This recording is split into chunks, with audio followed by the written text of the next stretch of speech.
कैसे हैं आप सभी अच्छे ही होंगे। आज हम लोग बात करेंगे परनोद सिद्धांत के बारे में।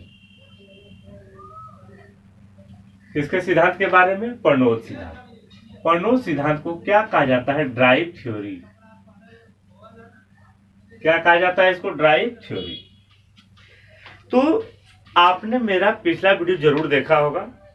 उस वीडियो में हमने जिक्र किया है रॉबर्ट वुडवर्थ के बारे में, जिन्होंने 1918 में इसका जिक्र किया था। और ये जो ड्राइव थ्योरी है, यह मोटिवेशन जो होता है, जो अभिप्रेरण होता है, उसकी व्याख्या करने की एक विधि है ड्राइव मेथड। ड्राइव मेथड कहां से आया है इसके बारे में मैंने पिछले वीडियो में बता रखा है। ठीक है, तो आज हम लोग चर्चा करेंगे परनोद सिद्धांत के बारे में, दैट मीन्स ड्राइव थ्योरी के बारे में। तो एक तो थे रॉबर्ट वुडवर्थ, जो पिछला वीडियो में बता चुके हैं। एक और मनोवैज्ञानिक है, उसका नाम है क्लार्क। क्या नाम है? क्लार्क हल। तो आज हम लोग इनका चर्चा करेंगे, क्लार्क हल के बारे में। मतलब क्लार्क हल जो अध्ययन किए, इन्होंने अपने अध्ययन में परनोद सिद्धांत के बारे में, दैट मीन्स ड्राइव थ्योरी के बारे में क्या बताया। ठीक है, तो हम आपको बताना चाहते हैं कि 1942, दैट मीन्स 1942, ठीक है, और 1952, दैट मीन्स 1952, इन्होंने इसकी व्याख्या इस वर्ष में दी, 1942 और 1952। किसने? क्लार्क हल ने। अभी जो मैं बात कर रहा हूं, ये किसके व्याख्या के बारे में? तो परनोद सिद्धांत, दैट मीन्स ड्राइव थ्योरी के बारे में जिक्र कर रहा हूं। ठीक है, इसमें क्या बताया गया परनोद सिद्धांत के बारे में, उसका जिक्र हम लोग करेंगे। तो सबसे पहले बता दें कि रॉबर्ट वुडवर्थ जिन्होंने व्याख्या किया था, इसको संपूर्ण व्याख्या नहीं माना गया है। यानी अगर एग्जाम में क्वेश्चन आए कि परनोद सिद्धांत की पूर्ण व्याख्या देने वाले का नाम क्या है, तो आपका उत्तर जो होगा, आप जिसका चयन करेंगे वो है क्लार्क हल। किसका चयन करेंगे? क्लार्क हल।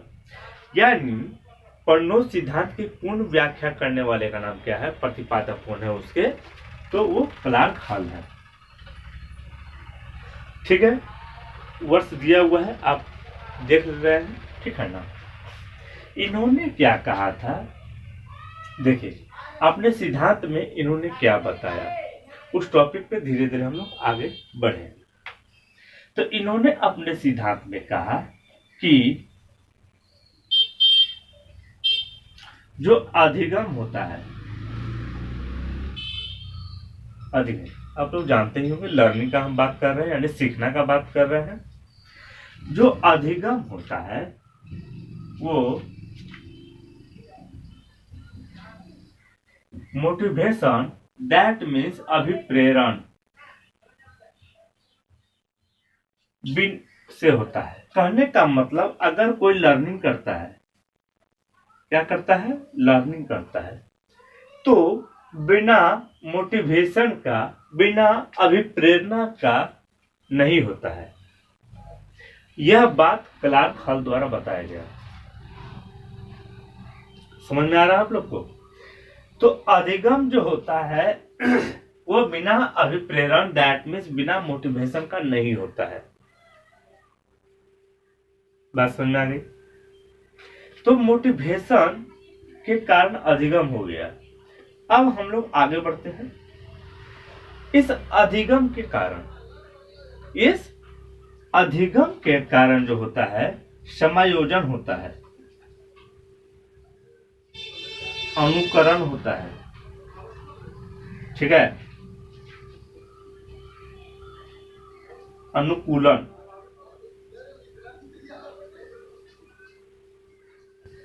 ठीक है, यानी उसके अनुकूल, यानी जो समाज की जो स्थिति है, परिस्थिति है, तालमेल बैठाने में, एडजस्टमेंट करने में यह सहायता करता है अधिगम।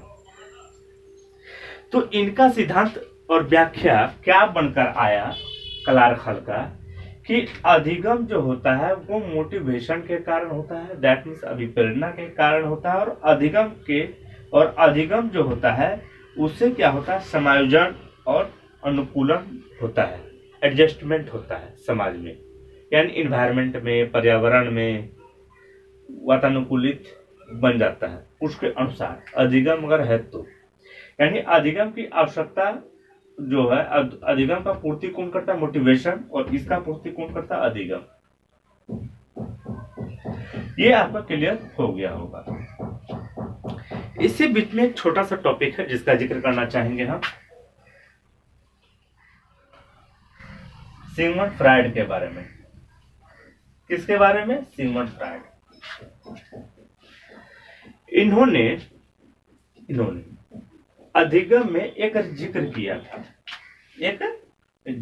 था, किसका जिक्र किया था इन्होंने, तो इन्होंने किया था तनाव का, दैट मीन्स टेंशन का, ठीक है। इन्होंने तनाव का जिक्र किया था सिगमंड फ्रायड ने।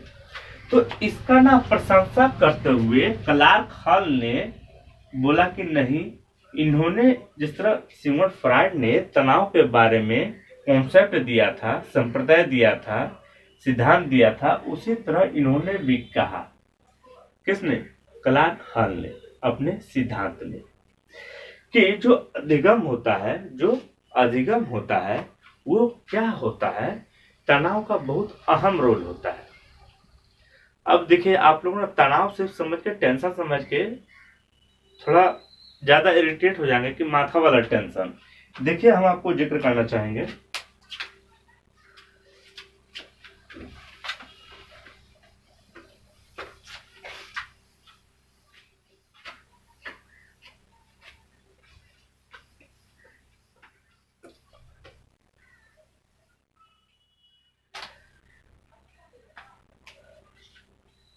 यहां पर जो बात किया गया है क्लार्क हॉल द्वारा, इन्होंने कहा कि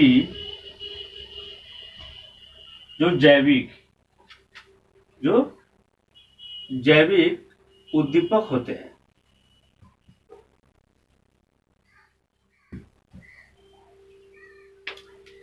यानी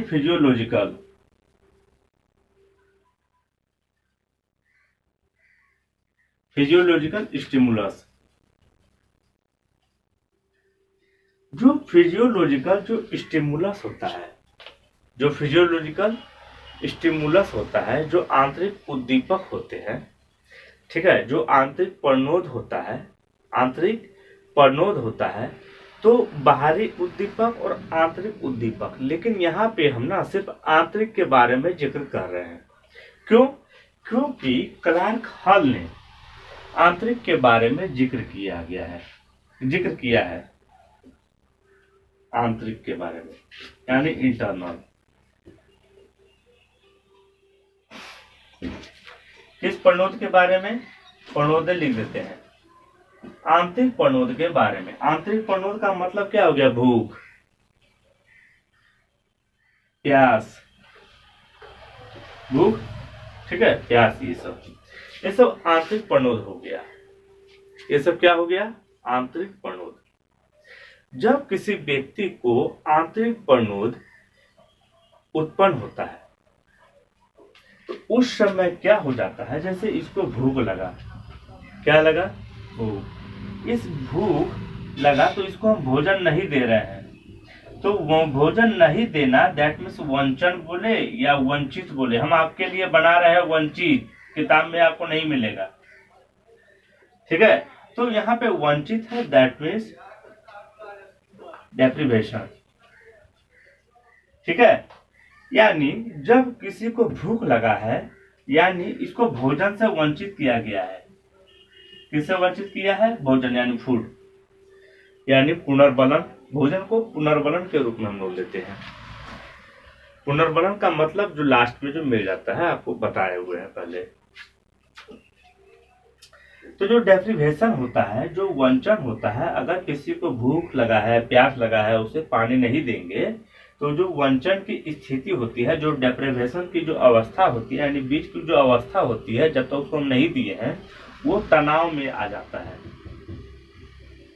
क्या आ जाता है? वो तनाव में। उसी तनाव का जिक्र किया गया है इसमें, उसी टेंशन का जिक्र किया गया है इसमें। ठीक है। तो जो वंचन होता है, जो डेप्रिवेशन होता है, जो आ जाता है तनाव की स्थिति में, और अगर इसको हम भोजन दे देते हैं, भोजन दे देते हैं, तो क्या हो जाता है? वो मिट जाता है, भूख मिट जाता है। फिर जब बाद में जब वंचन होता है, मतलब कुछ देर हो गया, 4 घंटा, 8 घंटा, 12 घंटा, तो फिर उस पर क्या हो जाती है? प्रणोद उत्पन्न होता है। इसी प्रणोद के कारण अधिगम किया जा सकता है, ऐसा क्लार्क ने बताया था। तो हम लोग जैविक उद्दीपक का जिक्र कर लिए। जैविक उद्दीपक दैट मीन्स भूख प्यास, ये सब हो गया। फिजियोलॉजिकल स्टिमुलस आप लोग समझ गए। आंतरिक, ये आंतरिक होता है, यह भी आप लोग समझ गए। ठीक है।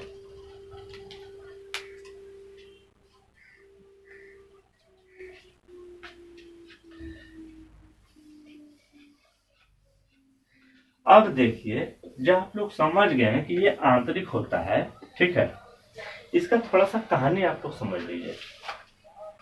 कहानी समझ लीजिए। कहानी यह है कि जब किसी को जब भूख प्यास ये सब लगती है, जैविक जो होता है, जैविक प्रणोद जो होता है, अगर भूख प्यास लगती है और उसको हम भोजन दे देते हैं, तो उसे क्या हो जाता है? उसका भूख मिट जाता है। आपको भूख लगा है, आपको हम खाना दे दिए, ठीक है, तो आपका भूख मिट गया। लेकिन यह भूख क्या समाप्त हो गया? आपका तुरंत तो मिट गया है, लेकिन जैसे जैसे समय बीतता जाएगा, जैसे जैसे वैसे वैसे फिर आपका धीरे धीरे प्रणोद बढ़ेगा, धीरे धीरे प्रणोद बढ़ेगा। लेकिन जब भोजन दे दिया जाता है तो क्या हो जाता है? जब भोजन दे दिया जाता है तो आपका प्रणोद का ह्रास होता है, धीरे धीरे प्रणोद का ह्रास। यानी जो प्रणोद होता है, यानी जो ड्राइव होता है, उसका लॉस होता है। क्या हो जाता है? लॉस, यानी हानि हो जाता है, यानी घट जाता है, यानी घटना शुरू हो जाता है। ठीक है। तो यह जो प्रणोद होता है, इसका हानि हो जाता है, घट जाता है, लॉस हो जाता है। ठीक है। किसका? ड्राइव। जब किसी व्यक्ति को जिस चीज की शारीरिक नीड की आवश्यकता होती है, अगर वो नीड अगर पूर्ति कर दिया जाए, वो नीड मतलब जरूरी, अगर उसका जो शारीरिक आवश्यकता है उसको अगर हम पूर्ति कर देंगे, तो प्रणोद शांत हो जाएगा, प्रणोद समाप्त हो जाएगा कुछ देर के लिए। लेकिन वंचन रखेंगे, यानी दूरी रखेंगे भूख से, तो फिर प्रणोद वापस धीरे धीरे बढ़ता जाएगा। तो यहाँ पर चर्चा किया गया है प्रणोद ह्रास का सिद्धांत। इसको ह्रास भी कहा जाता है कहीं कहीं, ह्रास का सिद्धांत। प्रणोद ह्रास का सिद्धांत क्या होता है? तो जो आपको स्टोरी अभी थोड़ा सा हम समझाए हैं, उसी स्टोरी को पकड़ कर लेकर चलिए। तो प्रणोद ह्रास का सिद्धांत वही है। प्रणोद ह्रास का सिद्धांत दैट मीन्स कि जब किसी व्यक्ति को, जानवर को, जीव को, जब को प्रणोद जो होता है, प्रणोद वंचन के कारण बढ़ जाता है, और बाद में उसको पुनर्बलन, दैट मीन्स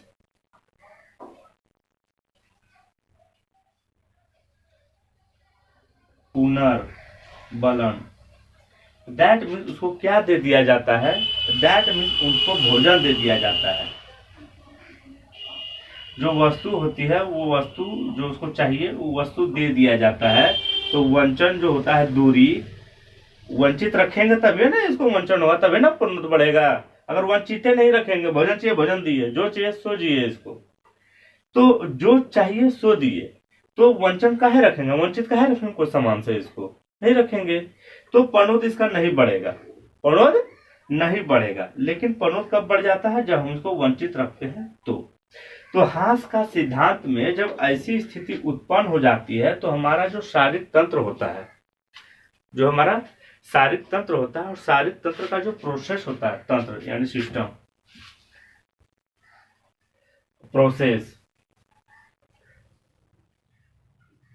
जो प्रोसेस होता है, जो शारीरिक सिस्टम होता है, वो क्या हो जाता है? प्रोसेस और शारीरिक सिस्टम वो क्या होता है, शरीर को संतुलित करने का काम करता है, यानी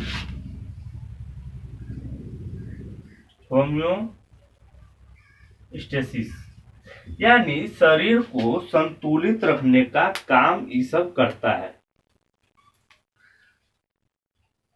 जब प्रनोद उत्पन्न होता है ना तो गड़बड़ा जाता है एक्टिविटी, हमारा एक्टिविटी गड़बड़ा जाता है, हमारी जो क्रिया होती है वो क्रिया बाधित हो जाती है, गड़बड़ा जाती है, दुष्परिणाम आने लगता है उस पर।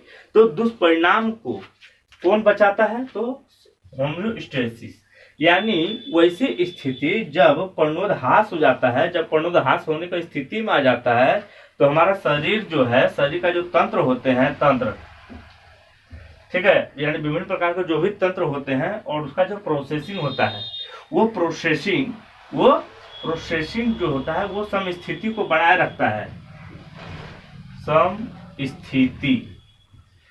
इस समस्थिति को ही कहा जाता है होम्योस्टेसिस, होम्योस्टेसिस। तो ये जो होता है, ये सिस्टम को अभी देखिए, अभी आप क्या कर रहे हैं, हमसे पढ़ रहे हैं, आप पढ़ रहे हैं, एक बार वीडियो देखकर छोड़ दिए, महीना 2 महीना 15 दिन छोड़कर देखिए, आप भूल जाएंगे। लेकिन आफ्टर 2 डेज 3 डेज बाद अगर देख लेते हैं, इसके बाद अगर 15 दिन 20 दिन बाद देखते हैं तो आपको याद रहेगा, परसेंटेज उसकी मात्रा बढ़ जाएगी। मतलब एक वीडियो को जितना बार देखते हो उसकी मात्रा बढ़ जाती है। उसी तरह यहाँ पर भी क्या है कि इसका जो सिस्टम होता है और जो प्रोसेस होता है उसको संतुलित कौन करता है, यानी उसको बनाए कौन रखता है, बिगड़ने कौन नहीं देता है। तो वैसी उसको क्या कहा जाता है, उसको कहा जाता है समस्थिति। तो आप जब किताब पढ़ेंगे या कहीं पे सर्च मारेंगे तो आप देखेंगे आपको प्रनोद ह्रास का सिद्धांत जल्दी जिक्र नहीं करेगा और समस्थिति का, दैट मींस होम्योस्टेसिस का जल्दी जिक्र नहीं करेगा। आप जो है मोटिवेशन चैप्टर यूनिट 7 साइकोलॉजी यूसीनेट का जो चैप्टर है उसमें जब आप देखेंगे, ठीक है, तो आपको क्या मिलेगा, प्रनोद का सिद्धांत, ड्राइव थ्योरी। पर ड्राइव थ्योरी के बारे में इतना नहीं बताएगा। प्रनोद होता है, प्रनोद के बारे में डिफिनेशन दे दिया, हो गया। नहीं, आप यूसीनेट का एग्जाम दे रहे हैं, ये कोई बच्चों का खेल नहीं है, ठीक है, ये कोई बच्चों का खेल नहीं है। पर बच्चे खेलते खेलते आपके पास पहुंचेंगे और एक बार आप अगर प्रोफेसर बन गए तो आपका पीढ़ी भी निश्चित हो जाता है और कई जगह तो आपका नाम लेके फायदा भी उठाएंगे वो लोग कि मेरा फलाना आदमी प्रोफेसर है, तब आपका रुतबा बढ़ेगा। तो उससे पहले जब आपका रुतबा बढ़े, उस घमंड में चूर होने से पहले पढ़ाई कर लीजिए खुद से। एक बार अगर आप अचीवमेंट कर लेते हैं, इसका जो करना है कीजिए। चलिए मिलते हैं नेक्स्ट वीडियो में। कुछ हम एक्स्ट्रा कुछ बताना चाह रहे थे लास्ट में। देखिए इसमें ना आलोचना किया गया है, ये जो क्लार्क हॉल है, आलोचना, अब थोड़ा सा आलोचना देख लीजिए। इसमें आलोचना आप क्या देखेंगे, आलोचना यह देखेंगे कि क्लार्क हॉल जो है उन्होंने इंटरनल का बात किया है, एक्सटर्नल का बात नहीं किया है। यानी सिर्फ इन्होंने प्रनोद ह्रास के बारे में बताया, यानी ड्राइव का नुकसान के बारे में बताया, घटने के बारे में बताया है। इन्होंने जैसे आलोचक थे, उन्होंने कहा कि अगर हम कोई इन्वेंशन करते हैं, कोई खोज करते हैं, कोई नया रिसर्च करते हैं, तो मिलने के बाद जो है ना मेरा उत्साह कम नहीं होगा और बढ़ जाएगा। तो वहां पे ये आलोचक गलत साबित होगा। क्या होगा, आलोचक गलत साबित हो जाते हैं। कब, जब ये कह रहे हैं कि इसमें सिर्फ प्रनोद जो होता है ह्रास हो जाता है, लेकिन मिलने के बाद, पुनर्बलन मिलने के बाद, यानी भोजन कर दीजिए, जो भी कह दीजिए, शारीरिक नीड की जब आवश्यकता जब पूर्ति हो जाती है तो पुनर्बलन का ह्रास होता है, ऐसा क्लार्क हॉल द्वारा कहा गया है, ठीक है। लेकिन आलोचकों का कहना था कि ऐसा कैसे कह सकते हैं, ऐसा कैसे कह सकते हैं। जब हम कोई इन्वेंशन करते हैं और हमें जब कोई चीजें मिल जाती है तो हम और उत्साह बढ़ जाता है हमारा, और प्रनोद बढ़ जाता है हमारा, यानी ड्राइव बढ़ जाता है हमारा। तो यह जो है ना, इस पे पानी फिर जाता है और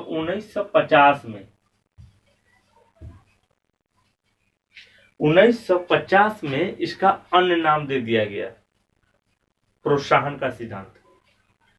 अब प्रोत्साहन का सिद्धांत अगर आपको देखना है तो ये मत समझिएगा कि प्रोत्साहन नाम सुन लिया तो बस बच्चे को प्रोत्साहित करने के लिए बस खाली वही लगा दिए तुक्का, नहीं चलेगा। आपको वीडियो देखना ही पड़ेगा। वीडियो नहीं देखिएगा तो खुद से पढ़िए, लेकिन पढ़ना ही पड़ेगा। चलिए, प्रोफेसर बनने के लिए इतना तो आपको करना ही पड़ेगा। चलिए मिलते हैं नेक्स्ट वीडियो में।